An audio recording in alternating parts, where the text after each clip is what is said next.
La Iglesia Luterana San Pablo, de la Misión Luterana de Isleta, presenta su programa La Gran Comisión.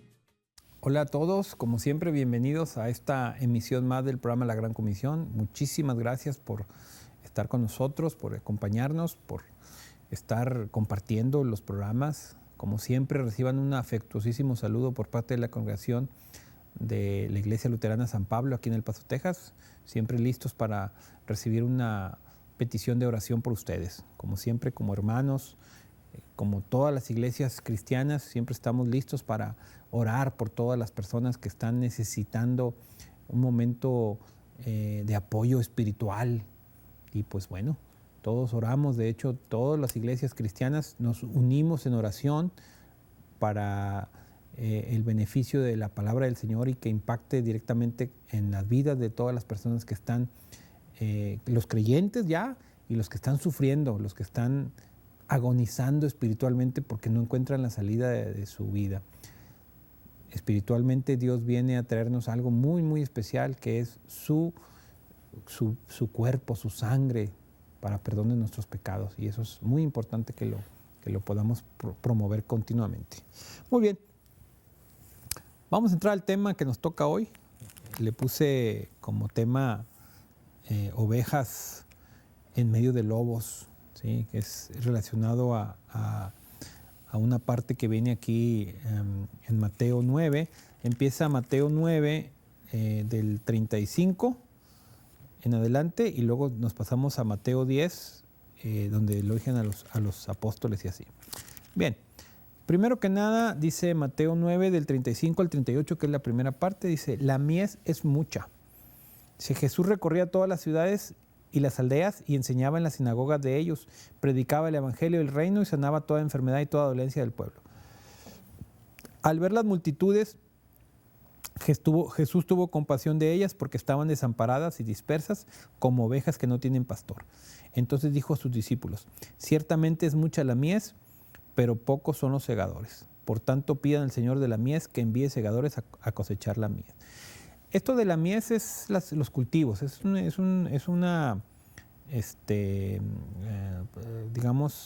frases relacionadas a la agricultura.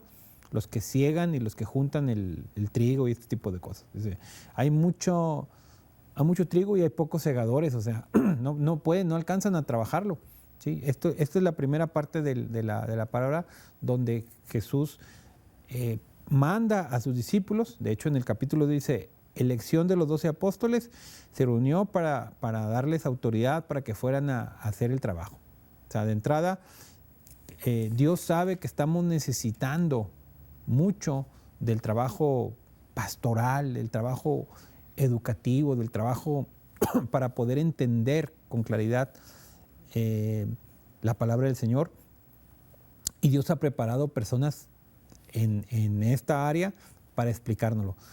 Sé perfectamente, y es una ventaja que cada uno de ustedes pueda tener una Biblia ahí en su casa. Eso me parece excelente, y de hecho si no la tienen hay que buscarla, una Biblia, para que la puedan leer. Pero aún así leyéndola, también a veces es necesario alguien que les explique, que les diga, porque pues bueno, los que hemos estudiado tenemos un poquito de más, contexto para entender quién fue Mateo, quién fue esto, en qué momento, todo este tipo de cosas que también son necesarias para ir aclarando mejor las condiciones. El Espíritu Santo de Dios tiene la fortaleza para ponernos lo que necesitemos, así de simple. Entonces, nosotros lo que tenemos que mostrar es, por decirlo así, que el Espíritu de Dios nos dé más interés, abrirle nuestro corazón a Dios para que tengamos más interés. Explico que el Espíritu de Dios está instigando, nos está siempre sobre nosotros. Somos nosotros los que nos hacemos para un lado, porque no queremos hacer el trabajo. De hecho, desafortunadamente en las familias cristianas a veces es donde se presenta más este fenómeno, porque pues, será por pena, será por algo que no se quiere desarrollar, no sé, hay muchas cosas. Yo digo, a veces es como que está eclipsado, o sea, el sol tapa la luna o la luna tapa el sol. El caso es de que a veces en las familias cristianas no se presenta mucho este trabajo evangélico. cuando debería ser algo muy normal. En fin, después del capítulo, iniciando el capítulo 10, empieza la elección de los 12 apóstoles. Ahí hace una relatoría de los apóstoles, de cada uno de ellos, y luego en el versículo 5 del capítulo 10 dice misión de los 12. Los manda a que vayan a predicar, etcétera, que entren aquí, que esto, que para allá, para allá. Les está diciendo cuál es el trabajo, ¿sí? No lleven esto, no lleven lo otro, hagan esto, hagan lo otro, ¿sí? Y luego sigue la parte más complicada de este pasaje, que vamos a terminar hasta el versículo 20, que es lo más difícil. Dice, tengan ustedes en cuenta que los estoy enviando como ovejas en medio de lobos. O sea, ovejas en medio de lobos, así es como lo dice aquí. Dice, así que sean prudentes como serpientes y sencillos como palomas. Una comparación un poco extraña, porque pues yo creo que la mayoría de los que estamos escuchando este programa pues no somos gente de campo como para saber cómo es que una serpiente es astuta o prudente o una paloma sencilla. ¿Sí? Lo que sí tenemos así en general es que las serpientes generalmente están escondidas y no están así como que atacando gente, simplemente están escondidas esperando el momento específico, ¿sí? Cuando ven algún peligro inminente es cuando se ponen en guardia, pero si no, están ellas vigilando, están desplazándose, viendo sus posibles presas sin hacer ruido, sin nada. O sea, hay que ser tranquilos, prudentes, hay que ser prudentes, pero también sencillos como palomas. La paloma seguramente lo hemos visto dándole de comer a las palomas a gente, echándoles cosas así. Muy sencillo, ¿sí? No es dañina, no es agresiva, no va y te arrebata. De hecho, hasta cierto punto es precavida la palomita. Entonces nos hace una combinación de estos dos animalitos que, insisto, no vamos a entender bien esta comparación porque no somos gente de campo, al menos yo no lo soy. Y entiendo esto, pero no a la profundidad que quizás se los quiso enseñar a ellos. En fin, dice, los estoy mandando como ovejas en medio de lobos. Hay que ser prudentes y sencillos, básicamente. Dice, cuídense de la gente porque los entregarán a los tribunales y los azotarán en las sinagogas. Fíjense lo que involucra el trabajo de la predicación del evangelio. Y no me estoy hablando solamente a los pastores, a los predicadores, no. Todos los cristianos tenemos la misma comisión de pasar el mensaje, véanlo así, de compartir lo que he aprendido y lo que yo recibí, de una manera o de otra, sencilla o complicada. La gente que está dentro del ministerio pastoral, pues obviamente tiene que estudiar, tiene que entender el contexto, los libros, los pasajes, los profetas, todo. Tiene que entender todo porque va a ser maestro, ¿sí? Pero no todos van a ser maestros en ese sentido. Unos van a ser muy sencillos, pero van a compartir lo que saben y lo que entendieron por la fuerza del Espíritu Santo en ellos también. Entonces, dice que los van a entregar a los tribunales y los van a azotar en la sinagoga. En la actualidad, digamos, los derechos humanos, las leyes que rigen estos países democráticamente hablando, en las alturas en las que estamos, ya no es tan discriminatorio en el sentido legal en contra de las iglesias, sobre todo la iglesia cristiana. Hubo tiempos en donde sí. En México hubo tiempos en donde la Santa Inquisición y otros por ahí organismos, si una persona que anduviera predicando el evangelio de manera no romana, por decirlo así, pues sí era señalado y era discriminado y podía tener una situación jurídica más o menos fuerte, ¿sí? Ahorita en la actualidad, en este siglo XXI en el que nos encontramos, tanto en Estados Unidos como en muchos países americanos o latinoamericanos, como se les dice también, sudamericanos, habla hispanos, los derechos constitucionales permiten libertad religiosa y no te pueden acusar de estar predicando el evangelio. En una mayoría de países, seguramente en algunos sí, pero en la mayoría no. Entonces, esto de los tribunales cambia un poquito a algo diferente. Ya no es tanto que estés en un tribunal, pero sí que te estén diciendo cosas que te estén avergonzando, que te estén señalando, que se estén burlando de ti. Si hay gente que te va a hacer el bullying que le llamamos ahora en estas actualidades, el bullying por ser cristiano, si puede haber eso, sí puede haber. Dice, y los van a azotar en las sinagogas. Las sinagogas eran los lugares religiosos. O sea, eran las iglesias. Bueno, ¿qué nos está diciendo? De que en las mismas iglesias, ¿sí? Sobre todo iglesias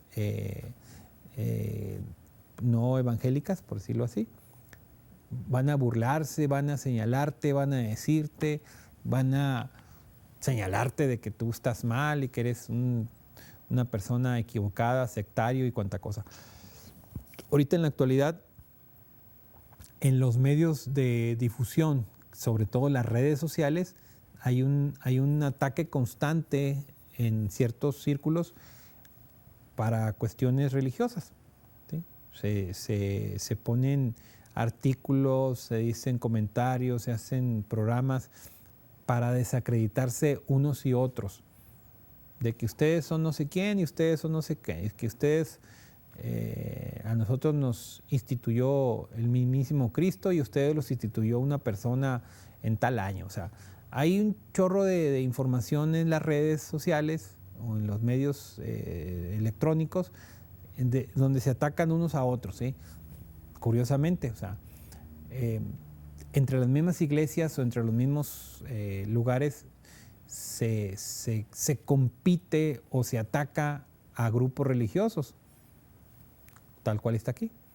O sea, los grupos religiosos cristianos en ocasiones ni siquiera se unifican entre sí para poder hacer una estrategia en común evangelizadora. No.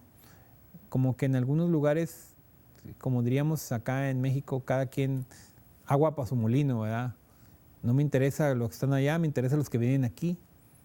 En algunas ocasiones con algunos intereses inclusive económicos, ¿verdad?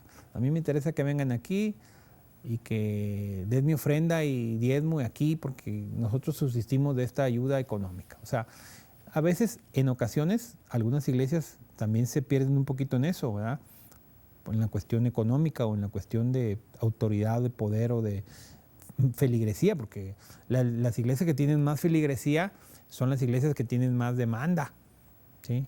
Y no me refiero nada más a las evangélicas, también a las romanas también, son iglesias de más poderosas. A veces como que se nos olvida en lo que estamos y estamos hasta compitiendo. Bueno, pues los mismos azotes son en las mismas iglesias, a veces ahí donde estamos mal. Dice, por mi causa o por causa de mí, incluso los harán compadecer ante gobernadores y reyes, para que den testimonio ante ellos y ante las naciones.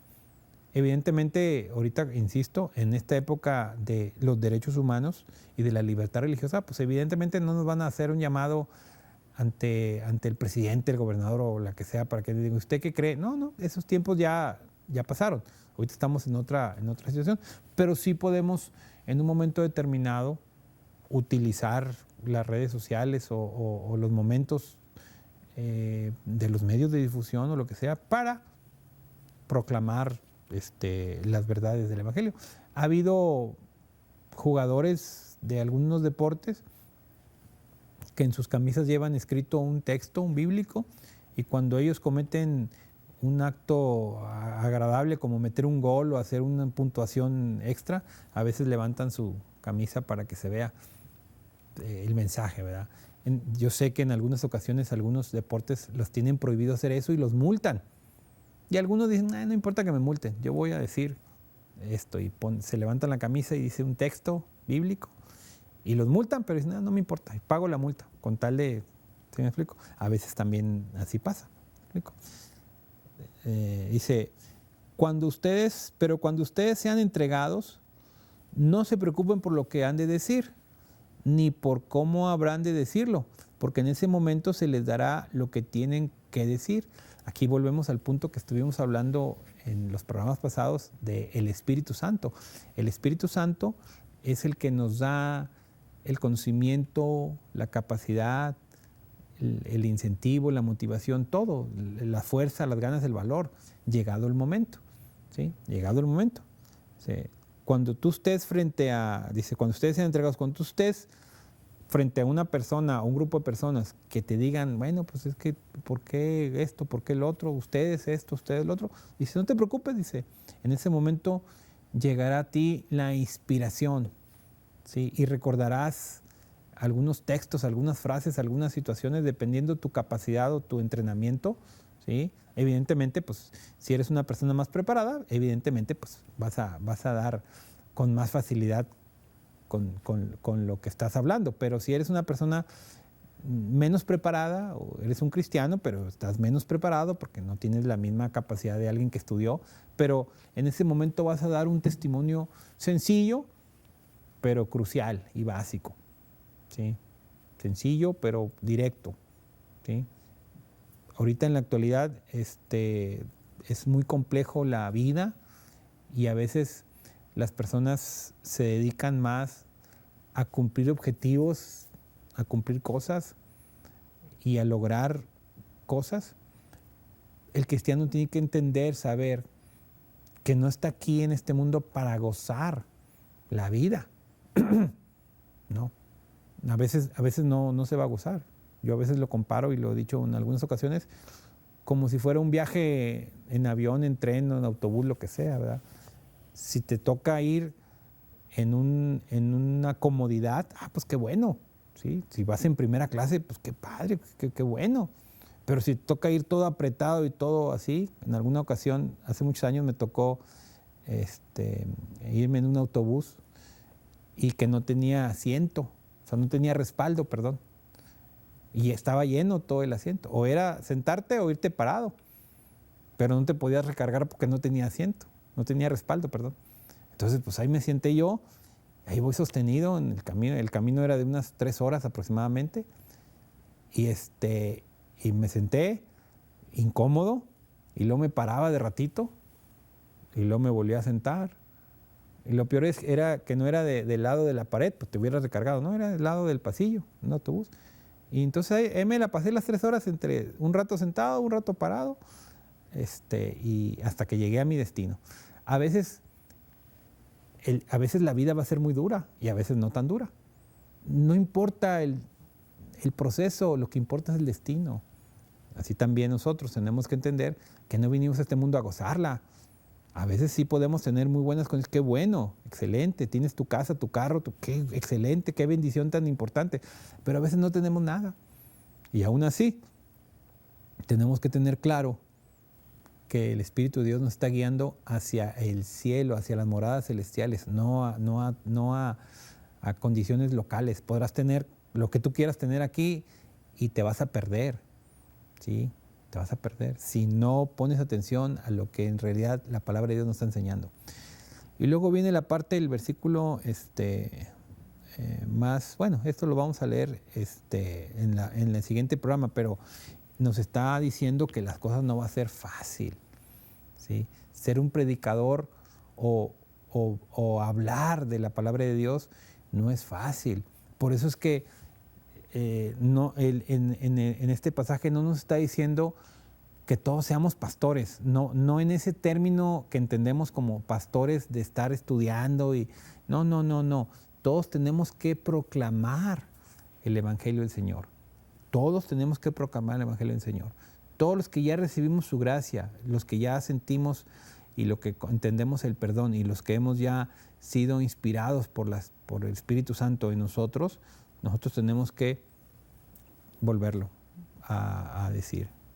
Fíjense, en la parte que no leí completa dice, vayan más bien a las ovejas perdidas de la casa de Israel, vayan y prediquen, el reino de los cielos se ha acercado. Jesús vino a cumplir con la profecía, ¿sí? de poder volver a tener reconciliación con Dios. recordemos que el ser humano se desapegó o se despegó de Dios. ¿Cómo? Con la desobediencia. Al momento de que Adán y Eva estaban en el paraíso, tenían una comunión perfecta con el Señor. Hablaban perfectamente bien, sin ningún problema. Hablaban perfectamente bien con Él. Estaban viviendo placenteramente en el huerto con todas las condiciones que ahí había para obtener control de todo. Me imagino yo que había un clima súper estable, la comida, los animales, todo lo que había ahí estaba en perfecta armonía y en perfecta coordinación. No tenía ninguna necesidad de nada, ¿sí? Cuando llega la tentación y tanto Eva como Adán caen en la tentación, esa situación se termina. Se rompe la relación, se acabó, y es cuando el hombre cae en el pecado de la desobediencia, por supuesto, y sale expulsado de ese lugar tan hermoso y tan bonito. A partir de ahí se incrementa la inestabilidad emocional, mental, espiritual del hombre. ¿Por qué? Porque el hombre rechazó a Dios, rechazó el beneficio, la gracia, rechazó lo que era Dios y la comunión con Él, y se separó de Dios. Las generaciones que siguieron posteriores a Adán y Eva, todas las generaciones, incluyéndonos nosotros mismos, somos opositores naturales en nuestra alma, opositores a Dios. ¿Sí? Somos opositores. O sea, preferimos ser y hacer lo que nuestra mente y nuestros propósitos personales quieren, más que agradar a Dios, más que buscar el plan de Dios para mí, ¿no? Prefiero mejor buscar mi propio plan para mí. No es que sea malo estudiar y progresar, no. Pero a veces nos vamos por ese camino pensando que si yo progreso en el área que me tocó, vamos a pensar que fui una persona de estudio o una persona del deporte o lo que sea, y logro llegar a los puntos importantes, a ser un campeón, a ser un director o ser algo, o sea, eso me va dando a mí autonomía, independencia, recursos, fama, fortuna, lo que vaya consiguiendo yo a través del tiempo, del camino, y eso me va dando ¿qué?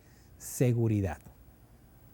El problema es que cuando la vida pasa y termina el punto de mayor altura y éxito, y que empiezas a ver las debilidades físicas de tu cuerpo, donde ya tu cuerpo no te responde como te respondía, donde las cosas en donde tú eras, digamos, el líder o eras la persona imprescindible, ya no lo eres. Cuando empiezan a decaer todas esas cosas que construiste y te das cuenta que pues lo que construiste ya lo tienen otros. ¿Me explico? Ya no eres tú el importante, ya son otras personas que están atrás de ti, generalmente tu familia, vamos pensando, u otras personas. ¿Y qué dices tú? Ah, caray, pues ya no soy el que era. Es más, yo creo que en muchos lados se acostumbra, y está bien, es parte de la vida. Cuando las personas ya son de avanzada edad, ya no se pueden cuidar solos, ¿sí? Terminan en lugares de cuidado, como le llamamos ahora, cuidado del adulto mayor, ¿sí? De viejecito, y ya ni siquiera tienes tú, ni siquiera tus cosas. Ya no te dejan tener ya lo que tenías en tu casa, ¿me explico? Ya estás tú viviendo con otras personas que no conocías y personas atendiéndote, bañándote, alimentándote, a veces hasta cambiándote el pañal. O sea, dices tú, ¿en qué acabé? Si yo era quién sabe quién, pues sí, fuiste, pero la vida así es. Si tú no entiendes esta parte de que la vida, si te fuiste por ese camino solamente de tu progreso personal, estás totalmente perdido. Si tuviste la presencia de Dios en tu corazón, en tu vida, y el Señor te enseñó el propósito que tenía para contigo de manera espiritual, entonces lo que estés viviendo en tus últimos días, si llegas a esas estancias, no te va a resultar complicado. sabes que llegado el momento de tu final último, tú te vas a ir con el Señor a las moradas que Él tiene preparadas para ti. ¿Sí? No va a haber problema. ¿Sí? ¿Eres una oveja viviendo entre lobos? Sí, pero eres una oveja protegida por el Señor. Estamos viviendo en una situación altamente tóxica y violenta, sí, pero no pertenecemos a esto. Dios tiene preparados un lugar para nosotros muy diferente a esto. Así que animémonos, fortalezcámonos en Dios, en su palabra, en sus medios de gracia, para que podamos constantemente saber que nuestra vida no es esto que estamos viviendo. Esto es parte de este momento, de esta circunstancia humana, pero estamos llamados a una eternidad, a una situación totalmente diferente a esto. Cuando estemos con nuestro Señor allá en el cielo, cuando estemos en ese lugar que nos tiene preparado, ya no habrá estos malestares ni estas distinciones de, ay, tú, yo, no. Vamos a ser una comunidad en armonía, en la armonía que nuestro Señor Jesucristo vino a ganarla para nosotros, vino a reconciliarnos con Dios, vino para que lo que Adán y Eva lo perdieron, Jesús lo volvió a ganar, Jesús lo volvió a reconstruir, Jesús lo volvió a restablecer, que es la comunicación directa con Dios. Y llegará el momento en que cara a cara le veremos, dice por ahí un profeta, cara a cara le veré. Job decía también, o sea, de oídas te conocía, mas ahora mis ojos te ven. O sea, qué hermoso cuando lleguemos con el Señor y que veamos que los sufrimientos y las cosas que hacemos por aquí no fueron nada, hombre. ¿Sí? Son cosas que pasaron, pero ya estamos frente a la presencia del Señor y eso es lo que le da sentido a nuestra existencia espiritualmente hablando. Amén. Gloria al Hijo y gloria al Espíritu de amor. Alabaré, alabaré, alabaré a mi Señor. Alabaré, alabaré, alabaré a mi Señor. Somos tus hijos, Dios Padre eterno, tú nos has llamado por amor. Te alabamos, te bendecimos y todos cantamos en tu honor. Alabaré, alabaré, alabaré a mi Señor. Alabaré,